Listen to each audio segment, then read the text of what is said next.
Te Abdulrahman Kajumba tujja kubeeranga wano nga twegeyamu ku nsonga ezifuga obulamu. Tujja kubeeranga wano nga tudisikasinga ekyo kye tusunsula wano na wali okulaba nga tufuuka abantu ab'ebbeeyi mu bulamu. Leero nzize okwogerako naawe ku nsonga nnya ze nandigambye nti zifuga obulamu, the skills ze twandibadde nazo mu bulamu, oyagala oba toyagala.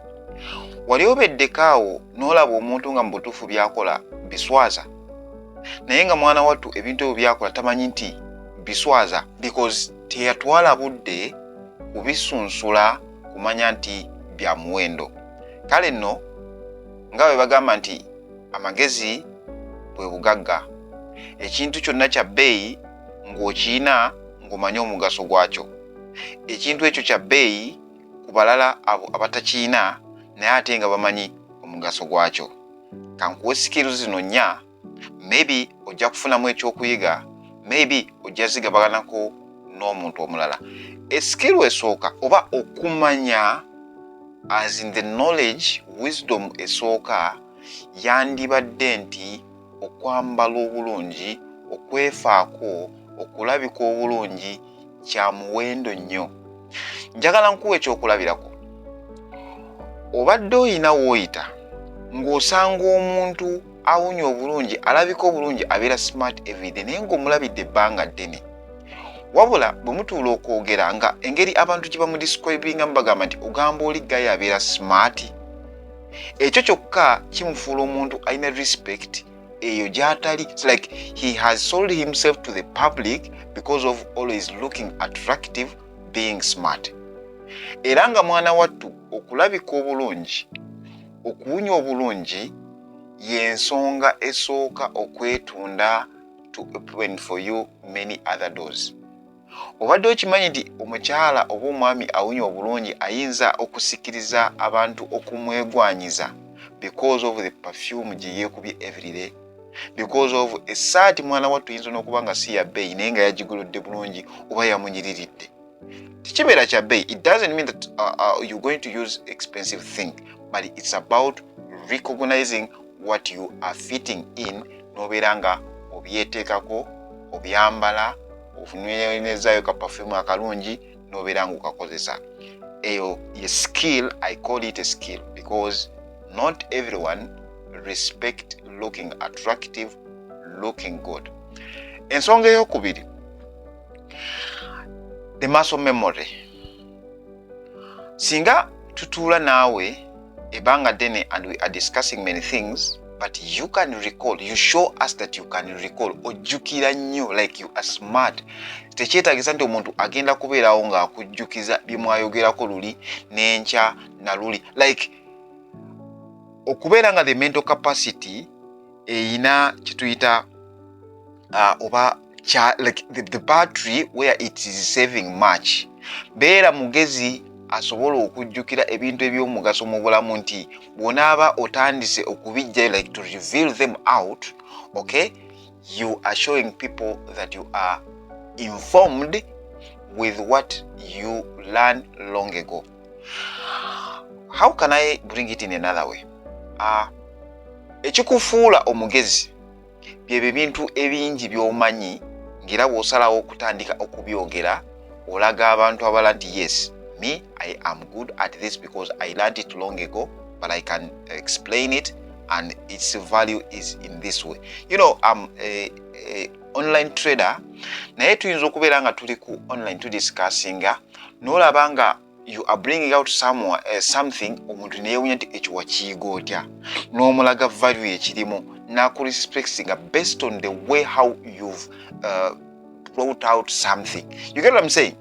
The more you know, based on what you comprehended, it is a skill that can increase your value in the society. Ekyokusatu, as a skill, knowing how to cook, knowing what is healthy so that you can eat, you can ingest and stay healthy. Wali tuddeko awo n'omuntu nga he is not smelling good, because nze nkakasa nti omuntu obutawunya bulungi as in breathing health wise, okay, kiva ku bintu bye tulya. Okulya obulungi, okumanya ebiki by'olina okulya, it could have been a skill because it is what will keep us when we are healthy. Garbage in, garbage out. Healthy is wealthy. It could have been a must that you are always inquisitive to know the dietetic value in different foods so that you can know how to prepare them, you eat them, no sigaranga or healthy. That is also a skill. Not everyone knows how to cook.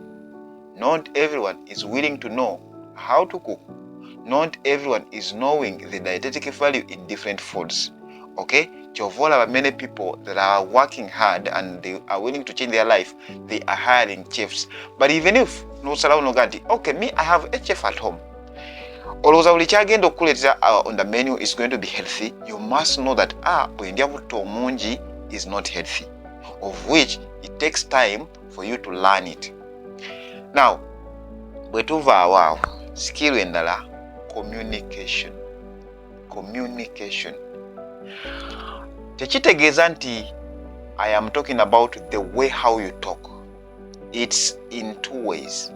The way how you talk, the way how you write. Of today, tewali business yona that can't be run when you are not knowing how to talk, as in the persuasive language, when you are not knowing how to write.